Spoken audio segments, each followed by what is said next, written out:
नमस्कार दोस्तों, स्वागत है आपके अपने चैनल सक्सेस भारत में। दोस्तों, आज का हमारा विषय है, जो वीडियो मैंने बनाई है कि एचसीएस एग्ज़ाम को कैसे क्लियर किया जाए। इसके बारे में आपकी क्या स्ट्रेटजी होनी चाहिए, एचसीएस के कैसे तरीका होना चाहिए पढ़ने का, क्या आपको करना है और 2024 में आपको कैसे सिलेक्शन लेना है, या आप आगे के लिए एचसीएस की प्रिपरेशन कर रहे हैं तो किस हिसाब से आपको पढ़ना है और क्या क्या पढ़ना है, कैसे पढ़ना है, वो सब चीज़ें मैं आपको वीडियो में बताऊंगा। तो वीडियो थोड़ी लंबी हो सकती है, लास्ट तक वीडियो में बने रहें। अब दोस्तों, पहले मैं आपको ये बता देता हूँ कि मैंने ये क्यों लिखा हुआ थंबनेल के अंदर कि एचसीएस बनना आसान हुआ है। दोस्तों, पिछली 2023 की एचसीएस की अगर भर्ती को उठा के देखें तो उसमें 95 वैकेंसी आई थी, यानी 95 वैकेंसी में सिलेक्शन कितने स्टूडेंट्स का हुआ? 61 स्टूडेंट्स का सिलेक्शन हुआ, यानी 34 सीटें खाली चली गई। दोस्तों, 95 वैकेंसी थी, 61 का सिलेक्शन हुआ, 34 वैकेंसी खाली चली गई। अब इससे अच्छा चांस क्या हो सकता है दोस्तों कि एचसीएस को, एचपीएससी को कैंडिडेट्स ही नहीं मिल रहे, सीटें खाली पड़ी हैं, कैंडिडेट्स ही फिट नहीं बैठ रहे वहाँ पे। अब ये ऐसा क्यों है कि 61 स्टूडेंट्स ही सिलेक्ट हुए? एचपीएससी ने दोस्तों 2023 से एक सिलेक्शन क्राइटेरिया रखा हुआ है मेंस एग्ज़ाम, पहले नहीं था, वो 2023 में लागू किया उसको कि मेंस में आपको रिटर्न में इंग्लिश में 100 में से 33% यानी 33 नंबर लेने, और हिंदी में भी 100 में से 33% यानी 33 नंबर 100 में से आपको लेने ज़रूरी हैं। इन दोनों सब्जेक्ट्स में, इंग्लिश में भी 100 में से 33 नंबर और हिंदी में भी 100 में से 33। तो एक तो ये हो गया, इस वजह से सीटें खाली गई हैं। स्टूडेंट्स के इतने नंबर आए नहीं, 100 में से 33% भी नहीं ले पाए वो। और दूसरा, एग्रीगेट 45% कर दिया टोटल, यानी 600 में से 45% आपको नंबर लेने, वो एग्रीगेट का सिलेक्शन क्राइटेरिया रख दिया। इस वजह से भी स्टूडेंट्स क्वालिफाई नहीं कर पाए। तो इस वजह से दोस्तों मैं बोल रहा हूँ कि एचसीएस बनना अब आसान हो चुका है। आप समझ ही गए होंगे, जो स्टूडेंट इंग्लिश पे और हिंदी पे थोड़ी सी अपनी पकड़ मजबूत कर लेगा तो आसानी से सिलेक्शन ले लेगा। क्योंकि दोस्तों, अगर आप जीएस में कितना भी अच्छा नंबर ले लें, 200 में से 150 ले लें, 160 ले लें, ऑप्शनल में 160 170 ले लें, और हिंदी और इंग्लिश में दोस्तों आप 33% नहीं ले पाए, 100 में से 33 नंबर नहीं ले पाए, तो क्या फ़ायदा दोस्तों आपका उस तैयारी करने का? आपकी सारी मेहनत दोस्तों बेकार चली जाएगी। इसलिए मैं बोल रहा हूँ कि आसान हो चुका है। अगर आप दूसरे स्टूडेंट्स की बजाय हिंदी और इंग्लिश में थोड़ी सी पकड़ मजबूत कर लेंगे, सिलेक्शन ले लेंगे। क्योंकि दोस्तों 34 वैकेंसी वेस्ट चली गई, खाली चली गई। इससे अच्छा मौका नहीं था दोस्तों स्टूडेंट्स के पास कि वो 2023 में सिलेक्शन ले सकते थे। चलो कोई बात नहीं, अब की बार भी 121 उससे ज़्यादा वैकेंसी निकल के आई हैं और अच्छा मौका है आपके पास। आप हिंदी और इंग्लिश को अपनी मजबूत करिए। ऐसा करिए, अगर ज़्यादा वीक है तो कम से कम 100 में से 33 नंबर आप ले लें, ताकि आप कम से कम उनमें उस क्राइटेरिया को तो पास कर देंगे ना। तो फिर ऑप्शनल में और जीएस में कितना मर्जी नंबर ले लीजिए सिलेक्शन के लिए। तो ये था दोस्तों जो मैंने आपको बताया। कुछ यूट्यूबर दोस्तों इसको नेगेटिव वे में लेके चल रहे हैं कि नहीं, एचपीएससी ने ये गलत कर दिया, 33% का क्राइटेरिया रख दिया, सीटें खाली जा रही हैं, ये है वो है। नहीं, ये आपके लिए एक अच्छा मौका है दोस्तों। बार बार ऐसे मौके नहीं आते दोस्तों। क्या पता अगली बार एचपीएससी कोई और क्राइटेरिया रख दे, इसको बदल दे, इसको 33% को ख़त्म कर दे, तो इससे अच्छा मौका नहीं आता दोस्तों। आप इस मौके का फ़ायदा उठाइए, सिलेक्शन लीजिए अब की बार।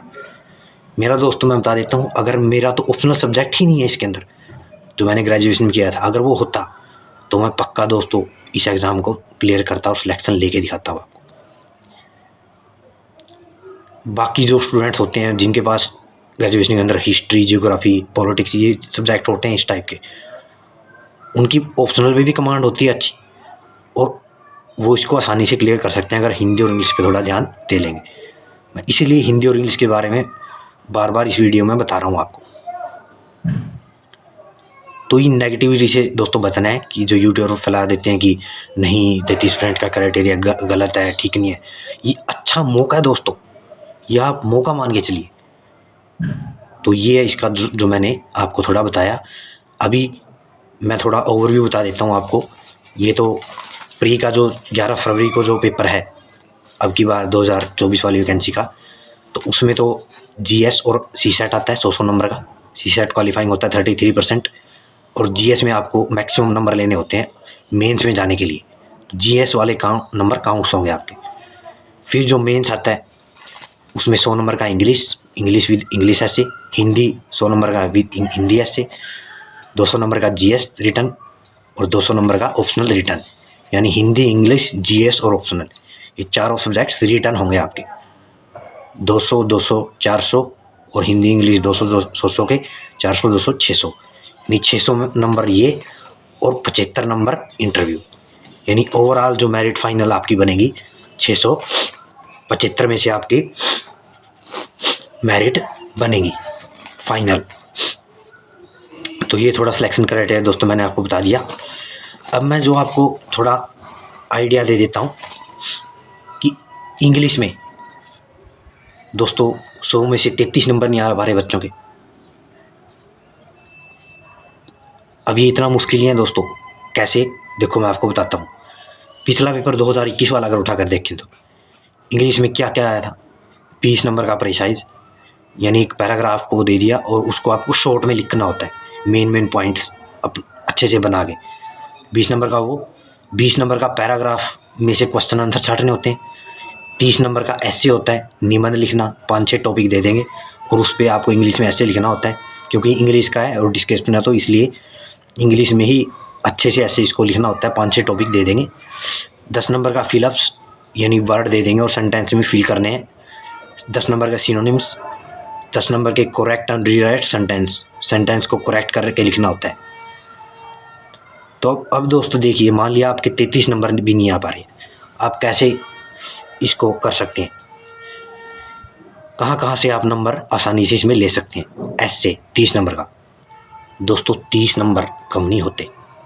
30 नंबर में अगर आप अच्छे से वोकैब का यूज़ करेंगे, अच्छे वर्ड्स का यूज़ करेंगे पैराग्राफ के ऐसे के अंदर, अच्छी वोकैबलरी का यूज़ करेंगे तो बहुत ही अच्छा इंप्रेशन पड़ता है दोस्तों। और आपके 30 में से कम 15 से 20 नंबर आसानी से ले सकते हो। मान लिया 15 आ गया आपके नंबर, अच्छी वोकैबलरी आपने यूज़ करी, अच्छी लाइनें, अच्छे सेंटेंस यूज़ करें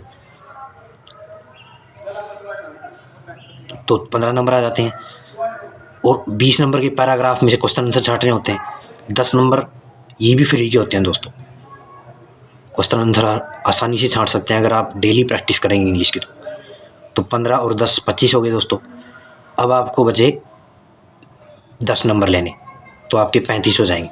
तो 10 नंबर दोस्तों, 10 नंबर के सिनोनिम्स एंटोनिम्स है, कम से कम 7 नंबर उसमें भी आसानी से ले सकते हैं दोस्तों। अगर आप डेली वोकैबलरी पढ़ेंगे अलग अलग किताबों से, या जो हम क्लासेस शुरू करेंगे उस पर अगर आप ध्यान देंगे तो 7 नंबर आसानी से ले सकते हैं। तो 25 और 7 32 हो गए दोस्तों। और 3 नंबर दोस्तों आप सेंटेंस को करेक्ट करके रीराइट करके आसानी से ले सकते हैं। तो इस टाइप से दोस्तों आप 35 नंबर तो आसानी से ले सकते हैं। अगर आपके ज़्यादा 100 में से ज़्यादा नंबर नहीं आ रहे तो 35 नंबर तो आसानी से ले सकते हैं। ठीक है दोस्तों, ये 2021 वाला पेपर है, जो उसके अकॉर्डिंग जो जितने नंबर का जो टॉपिक आया था वो मैंने आपको बता दिया इंग्लिश के अंदर। अब बात करते हैं हिंदी के अंदर। हिंदी भी स्टूडेंट्स की काफ़ी वीक होती है, खासकर जो साइंस साइड के स्टूडेंट्स हैं, जो बीटेक बीएससी वगैरह करते हैं, उनकी हिंदी बहुत कमज़ोर होती है। तो उनको हिंदी पे विशेष ध्यान देने की ज़रूरत है, तभी आपका फ़ायदा है ऑप्शनल में अच्छे नंबर लेने का और जीएस में अच्छे नंबर लेने का। अदरवाइज़ आपने ऑप्शनल में भर के नंबर ले लिए, जीएस में भर के अच्छे नंबर ले लिए आपने, लेकिन हिंदी में नंबर ही नहीं आया, कोई 33 नंबर भी नहीं बने, तो फिर आप सिलेक्शन से रह जाएंगे। तो इसलिए हिंदी पे खासकर साइंस स्टूडेंट्स को विशेष ध्यान देने की ज़रूरत है। तो हिंदी में 2021 का जो पेपर आया था उसका थोड़ा ओवरव्यू मैं आपको बता देता हूँ। 15 नंबर का अंग्रेजी अनुच्छेद का हिंदी में अनुवाद आया था दोस्तों, हिंदी के अंदर। यानी एक इंग्लिश का पैराग्राफ दे दिया और उसका हिंदी में कन्वर्जन, हिंदी में उसको लिखना था आपको। तो दोस्तों अगर आपकी वोकैब्स पे पकड़, फिर इसमें वोकैब्स का जिक्र आ जाता है, यानी वोकैबलरी, वर्ड मीनिंग अगर आपको अच्छे से आते हैं, अच्छी वोकैबलरी आपकी, तो आप जो पैराग्राफ के अंदर वर्ड मीनिंग लिखे होते हैं, जो वोकैबलरी लिखी होती है, तो ही आप उसको आसानी से हिंदी उसकी बना सकते हो। अदरवाइज़ दोस्तों आपको इसमें यहाँ पे हिंदी बनाने में उसकी दिक्कत आ जाएगी। तो 15 नंबर का ये हो गया। 10 नंबर का पत्र लिखना होता है। 2 सब्जेक्ट दे देंगे, यानी 2 ऑप्शन है आपके पास, दोनों में से किसी भी टॉपिक पे आप पत्र लिखिए, 10 नंबर का हो जाएगा। तीसरा 15 नंबर का अनुच्छेद का सार लिखना होता है 1/3 शब्दों में, यानी जितने शब्द उस अनुच्छेद के अंदर दिए होते हैं उसमें से उसका 1/3 शब्द आपको यूज़ करके उसका सार लिखना है। 15 नंबर का ये हो गया। 15 और 10 25 और 15 40 नंबर, और संधि विच्छेद 2.5 नंबर का दोस्तों। 2.5 नंबर वाक्यांश के लिए एक शब्द, यानी जो एक लाइन लिखी होती है हिंदी के अंदर, उसका एक शब्द लिखना होता है आपको। 20 नंबर का आपका निबंध, 4-5 टॉपिक दे देंगे, उस पर आपको निबंध लिखना है। जैसे इंग्लिश में ऐसे लिखा था, ऐसे हिंदी में निबंध लिखना है। 5 नंबर मुहावरों का वाक्यों के प्रयोग। 5 नंबर का शब्दों को शुद्ध करके लिखना होता है। 5 नंबर का विलोम शब्द, और 10 नंबर का अनुच्छेद की व्याख्या कीजिए। तो ऐसे कुल मिला के दोस्तों आपके 100 नंबर हिंदी में कंप्लीट हो जाते हैं। तो हिंदी में आप दोस्तों कम से कम 35 नंबर कैसे ले सकते हैं? सॉरी, आप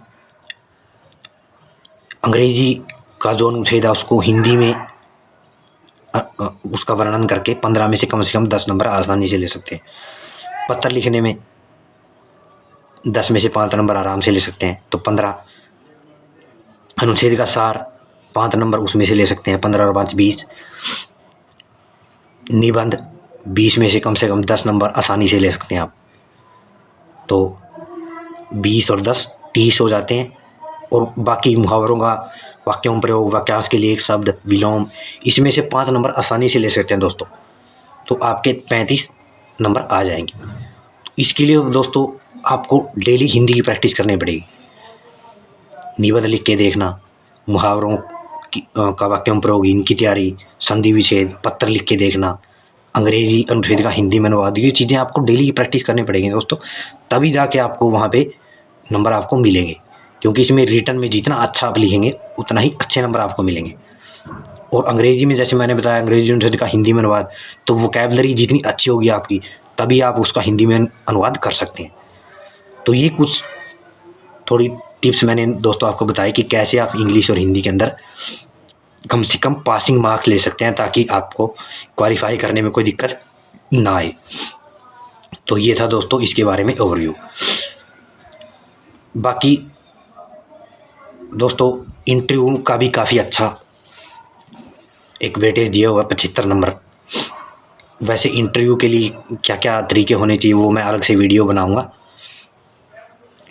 तो आप कमेंट में लिख देना। अगर इंटरव्यू के लिए कोई मैं अच्छी सी वीडियो बनाऊं तो मैं आपके लिए बना दूंगा। कमेंट बॉक्स में लिख देना अगर आपकी डिमांड आएगी तो मैं इंटरव्यू में कैसे आपको इंटरव्यू देना है, किस हिसाब से बोलना है, इंग्लिश में इंटरव्यू कैसे अच्छा देना है ताकि इंप्रेशन अच्छा जाए, या फिर हिंदी में इंटरव्यू देते हैं तो भी इंप्रेशन अच्छा जाता है, इंग्लिश में अच्छा इंप्रेशन डालने के लिए कैसे इंग्लिश में इंटरव्यू दें, तो उसके ऊपर मैं वीडियो बना दूंगा।